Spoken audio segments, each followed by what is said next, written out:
Shop to global conditions. That's the message from Foodstuffs this week, as figures show a number of products defied inflationary pressures. While beef, lamb and butter, we know the story, rose by 30% or more year on year, pork, chicken and olive oil actually came down in price. So the message from Foodstuffs is, well, there are two. There are actually a couple here, but one of them is shop seasonally, and the number that is published by Stats NZ isn't the same number they would use. Quin is Foodstuffs New Zealand Managing Director and joins us this morning. Chris, good morning. Good morning, how are you? Good, thank you. So we had that 5% food price inflation number on Friday. You say it should be 3.4, 3.5. Why? So the 3.4%, Ryan, is for Foodstuffs stores. So that's for our Pack and Save New World and Foursquare stores. That is the retail price increase that we've seen year on year in our stores. It also excludes some of the eating out numbers, so the restaurant and takeaway numbers that sit in the overall food price inflation number.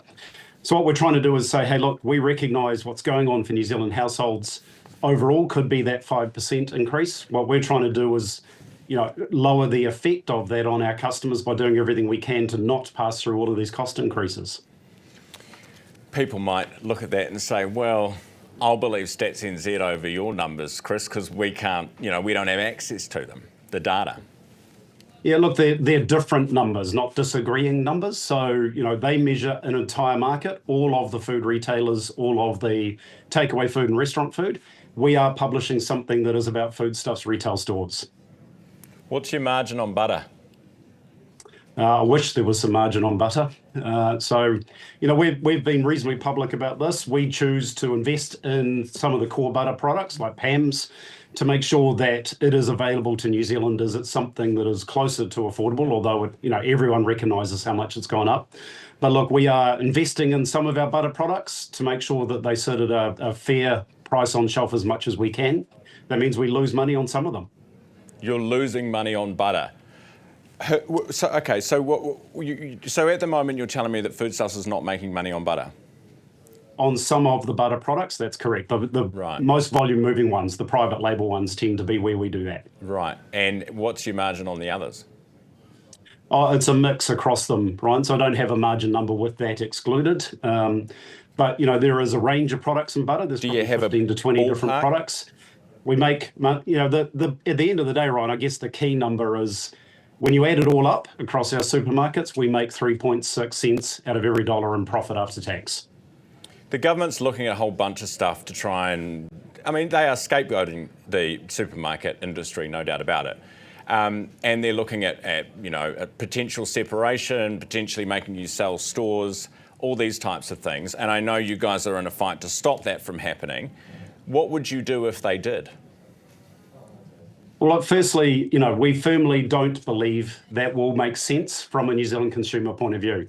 The fundamental mission is how do we make food prices as affordable as possible in New Zealand? And fascinating, we had a look at some information that was shared in the recent annual grocery report. And whilst, yes, we sit slightly above the average OECD line, we sit as the lowest prices of countries that have less than 20 million people.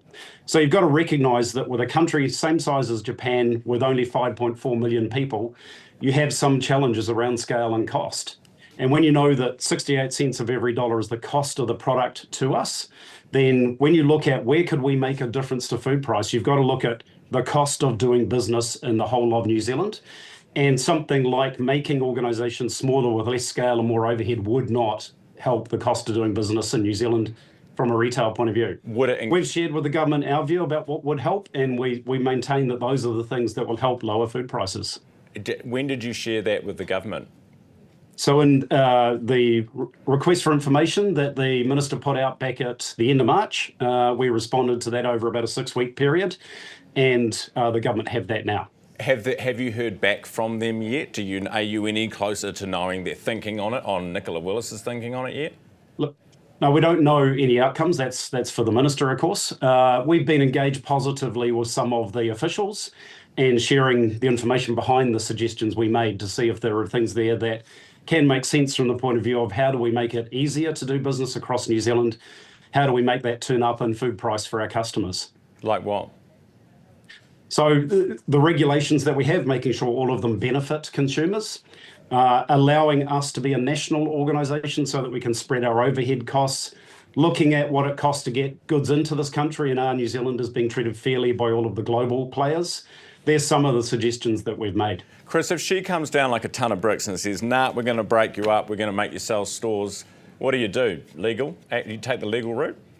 Oh, absolutely. On behalf of our cooperative, which is full of family-owned individual stores, and that's something I think a lot of people forget when all the rhetoric and commentary is talked about. This is nationally a collection of 532 family-owned businesses who act in a co-op because that is the way for them to be efficient. They act in two co-ops today. So the thought that you would take those businesses off, those families, and, give it to someone else just doesn't make sense for a New Zealand business in an industry that's important, where we think having a New Zealand-owned competitor actually makes a lot of sense. So you would fight hammer and tooth and nail? Well, we would stand up for our family-owned businesses. Absolutely, we would.